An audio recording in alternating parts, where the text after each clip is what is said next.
आपने जब भी अंग्रेजी पढ़ने के बारे में सोचा होगा, सीखने के बारे में सोचा होगा, किसी से पूछा होगा, तो आपको वर्ब पढ़ने के बारे में सुझाव जरूर मिले होंगे। भाई पढ़ना भी चाहिए, लेकिन क्या आपको पता है कि वर्ब एक से ज्यादा तरह के होते हैं? तो आज की क्लास में आपको वर्ब क्या है, कितने प्रकार के होते हैं, वो शब्द कौन से हैं जो वर्ब कहलाते हैं और कैसे आप उनको इस्तेमाल करके अपनी अंग्रेजी सुधार सकते हैं, आज की क्लास में सीखेंगे। आप देख रहे हैं संरीति इंग्लिश अकेडमी, मैं हूं प्रीति मैम। सब्सक्राइब करके बेल नोटिफिकेशन ऑन कर दीजिएगा ताकि आगे की आने वाली क्लासेस के नोटिफिकेशंस आपको मिलते रहे और आप क्लास को आसानी से अटेंड कर पाएं। सबसे पहले वर्ब वाले वाक्य। अब ये क्या है भाई, वर्ब ही तो पढ़ा रहे हैं, तो वर्ब वाले वाक्य कौन से हैं? तो ये मैंने आसान करने के लिए, ताकि आप समझ पाए, मैंने इसको वर्ब वाले वाक्य नाम दिया है। इसका मतलब ये वो वाले वाक्य होते हैं जिनमें कोई एक्शन मौजूद होता है, यानी कि ये वो वाले शब्द हैं जो जिसकी लिस्ट मैं भी आपको नहीं देती हूं कि अच्छा इसका ना ये वाली लिस्ट है, इसका V1 V2 V3 V4 ऐसे याद कर लो। ये सारा वो जो लिस्ट होती है ना, वो जो शब्द होते हैं जिसका आपको फॉर्म्स याद करना होता है, V1 V2 V3 V4 V5 ऐसे करके, ये फॉर्म्स जिन वो शब्दों के आपको याद करने पड़ते हैं, जैसे कि गो, कम, रीड, राइट, ईट, सिंग, लाफ, क्राई वगैरह वगैरह। ये जिन वाक्यों में होते हैं वो एक्शन वाले होते हैं, क्योंकि किसी क्रिया को दर्शा रहे होते हैं, किसी काम को दर्शा रहे होते हैं। ये एक्शन वाले वाक्य होते हैं। और ये है सबसे पहली टाइप वर्ब के बारे में। उदाहरण देखिए, हम बाजार जाते हैं, वी गो टू मार्केट। तो यहां पर आप क्या कर रहे हैं? बाजार जाने का काम कर रहे हैं, बाजार जा रहे हैं। क्रिया कौन सी हो रही है? जाने की हो रही है। आप चल रहे हो, पैरों का यूज कर रहे हो, चल रहे हो, ठीक है। वह यहाँ रोज आता है, ही कम्स हियर डेली, तो वो आने का काम कर रहा है। वो पढ़ती है, शी रीड्स, तो वो कौन सा काम कर रही है भाई? वो पढ़ने का काम कर रही है। एक्शन हो रहा है ना, वाक्य में कुछ एक्शन हो रहा है, पढ़ने का काम हो रहा है। मैं एक पत्र लिखता हूं, आई राइट अ लेटर। इस वाले वाक्य में क्या एक्शन है भाई? लिखने का काम हो रहा है इस वाक्य में। वे खाते हैं, दे ईट, खाने का काम हो रहा है। आप गाते हो, यू सिंग, गाने का काम हो रहा है। तो हम लोग ये समझ पा रहे हैं इन एग्जाम्पल्स को देख करके कि ऐसा कोई भी वाक्य जिसमें कोई काम हो रहा हो, एक्शन हो रहा हो, एक्शन से संबंधित हो, तो वो कौन से वाले वाक्य हैं? वो नॉर्मल वर्ब वाले वाक्य हैं, जिनका वर्ब फॉर्म्स हम लोग याद करते हैं, जिनका इस्तेमाल टेंसेस में हमें पड़ता है, टेंसेस के वाक्य बनाते वक्त हमें पड़ता है। ये वो वाले वर्ब है, ये वो वाला वर्ब है, ठीक है। ये हो गई हमारी पहली कैटेगरी। अब ये दूसरी कैटेगरी जो है, इसका नाम पॉपुलर है हेल्पिंग वर्ब के तौर पर। कैसा पॉपुलर है? इसको हेल्पिंग वर्ब के तौर पर जाना जाता है, ठीक है। कैसे, कौन से वाले होते हैं? ये जो है बिना मेन वर्ब वाले वाक्य होते हैं, सबसे पहली बात। दूसरा, ऐसे सेंटेंसेस में ना कोई एक्शन नहीं होता है, यानी कि कोई काम के बारे में ये शब्दों के माध्यम से उस वाक्य में कोई काम हो रहा है ये नहीं बताया जाता है। क्लियर? उस वाक्य में कोई काम नहीं हो रहा होता है। तो ये कौन से वाले शब्द हैं? ये शब्द है हमारे is, am, are, was, were, has, have, had. ये आपको जिस भी वाक्य में दिखते हैं और ये शब्द अगर लिखे हुए हैं तो याद रखिए, वो इन शब्दों का काम उस वाक्य में एक्शन नहीं है। ये एक्शन को नहीं दर्शाते, काम को नहीं दर्शाते हैं। उदाहरण देखेंगे, बेहतर समझ में आएगा। ये है is, am, are, was, were, has, have, had वाले वाक्य। सबसे पहले बात करेंगे हम इज की, क्योंकि इनकी मदद से जो वाक्य बनता है उनका अपना एक रूल थोड़ा बहुत चलता है आगे पीछे, है ना। जैसे इज का मतलब है होता है, लेकिन ये इस्तेमाल जो है सबके साथ नहीं होता है। ये ही, शी, इट और किसी नाम के साथ इस्तेमाल होता है। जैसे वह एक लेखक है, कहेंगे ही इज अ राइटर। तो यहाँ पर आप कुछ एक कह रहे हो, कुछ एक स्टेटमेंट दे रहे हो, कोई काम के बारे में नहीं बात कर रहे हैं।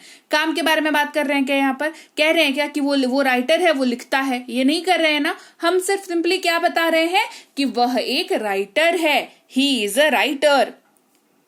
फिर एम है जिसका मतलब हूं होता है और ये आई के साथ इस्तेमाल होता है।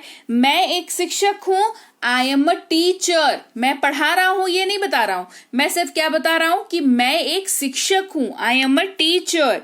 आर का मतलब है होता है, ये इस्तेमाल यूवी दे के साथ होता है। वे लोग गायक हैं, दे आर सिंगर्स। एक्शन यहां पर भी नहीं है, काम नहीं हो रहा, सिर्फ हम बता रहे हैं। कह रहे अच्छा वो उनकी बात कर रहे हो, वो तो गायक हैं। नॉर्मल एक स्टेटमेंट की बात हो रही है। वहीं पर वॉज का इस्तेमाल आई, ही, शी, इट और किसी भी नाम के साथ होता है। वाक्य में था या थी इस्तेमाल हो रहा है तब होता है। मैं एक लेखक था, आई वॉज अ राइटर। वर भी था या थी के जगह पर इस्तेमाल होता है, लेकिन ये यू वी दे के साथ इस्तेमाल होता है। आप एक चित्रकार थे, you were a painter, right. Have की बात करते हैं। हैव वाक्य में जब एक्शन नहीं दिखा रहा होता है तो ये क्या काम करता है, ये बताता है पास है के तौर पर ये इस्तेमाल हो जाता है। ठीक है, जैसे मेरे पास एक किताब है, आई हैव अ बुक, इस्तेमाल आई यू वी दे के साथ। ही शीट नेम के साथ हैज इस्तेमाल होता है, ये भी पास है दिखाता है। उसके पास एक कार है, ही हैज अ कार। वहीं पर वाक्य में कहना चाहते हैं पास है नहीं, कहना चाहते हैं पास था। क्या कह रहे हैं, पास था, तो इस्तेमाल I you we they, he she it और किसी भी नाम के साथ ये इस्तेमाल होता है। उनके पास एक कार था, they had a car, they had a car. Clear. तो ये क्या बने, ये वो वाले वाक्य बने जहां पर आपको एक्शन देखने को नहीं मिला, लेकिन श्रेणी इनकी भी वर्ब की ही है। क्लियर। अब तीसरे वर्ब की बात करते हैं, तीसरे शब्द की फहरिस्त की बात करते हैं जो मॉडल वर्ब्स कहलाते हैं। मॉडल वर्ब्स कहलाते हैं, जो कह लो। ठीक है, चलो सबसे पहला है कैन, जिसका मतलब होता है सकता है, सकती है, सकते हैं, सकता हूं। ये योग्यता दिखाता है, यानी कि हर वो वाक्य जो योग्यता के बारे में बात कर रहा हो उसमें कैन का इस्तेमाल करेंगे, कैन शब्द का इस्तेमाल करेंगे। और कैन जो है वो मॉडल वर्ब की श्रेणी में आता है। तुम ये कर सकते हो, यू कैन डू इट। वे अंग्रेजी बोल सकते हैं, दे कैन स्पीक इंग्लिश। में जो है शब्द वही है, मतलब मीनिंग उसका वही है, लेकिन इस्तेमाल में हो रहा है। क्यों? क्योंकि ये वाक्य संभावना, अनुमति या अनुरोध जताने वाला होता है। हमें देर हो सकती है, वी में बी लेट। क्या मैं अंदर आ सकता हूं, मे आई कम इन। इस तरीके से ये इस्तेमाल होता है। वहीं पर शुड अगला शब्द है हमारा, जो मॉडल वर्ब्स की श्रेणी में ही आता है। शुड जिसका मतलब होता है चाहिए, और ये सलाह या उपदेश देने के लिए इस्तेमाल किया जाता है। उसे जल्दी उठना चाहिए, he should wake up early. वो हमें कड़ी मेहनत करनी चाहिए, वी शुड वर्क हार्ड। फिर है वुड, जिसका मतलब होता है गा, गे, गी, और ये फ्यूचर में इस्तेमाल होता है, फ्यूचर वाले वाक्यों में, परंतु पास्ट में कहे जाने वाले वाक्यों में इस्तेमाल होता है भविष्य के बारे में। परंतु भविष्य में खड़े होकर के देखें तो पास्ट का संदर्भ दिखाई देता है, या फिर संदेह या संभावना जताने वाले शब्दों में, वाक्यों में इस्तेमाल होता है। जैसे वह परीक्षा उत्तीर्ण करेगी, she would pass the exam. वो हमारी मदद करेंगे, दे वुड हेल्प अस। फिर बात करेंगे कुड की, जो कि इस्तेमाल होता है सका, सकी, सके, या पाया, पाई, पाए के जगह पर। वह नहीं जा सका, वह नहीं जा पाया, he could not go. Must का मतलब होता है अवश्य चाहिए या जरूर चाहिए। उसे अवश्य जाना चाहिए, ही मस्ट गो। ठीक है, ये मॉडल वर्ब्स की श्रेणी हो गई। अब आते हैं एक और वर्ब पर, जो आपको दिखेगा कैसे मेन तरीके से इस्तेमाल होते हुए, जहां पर ये रिक्वेस्ट, नहीं तो निवेदन, नहीं तो ऑर्डर या आदेश वाले वाक्यों में इस्तेमाल होता हुआ दिखेगा। कैसा है, प्लीज गो, कृपया जाइए। प्लीज गो, कृपया जाइए।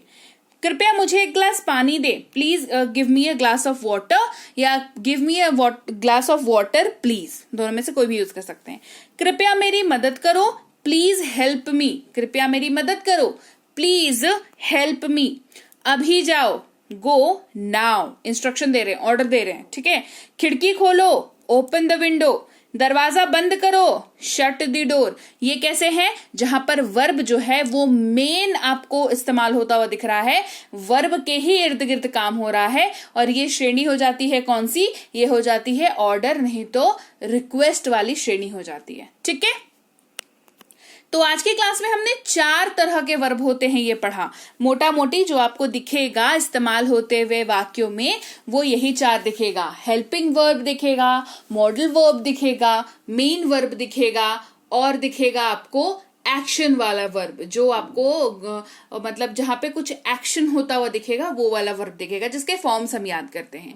तो ये 4 वर्ब्स की श्रेणी होती है और इसको आपको पढ़ना होता है, आपको इस्तेमाल करना होता है, तो जानना भी जरूरी है। यही मकसद था आज की क्लास का, जहां पर मैंने आपको बताया कि वर्ब क्या है, कितना है, कैसे यूज होता है, सब कुछ। तो क्लास कैसी लगी कमेंट करके मुझे जरूर बताना। क्लास अच्छी लगी है क्लास को लाइक और शेयर कर देना।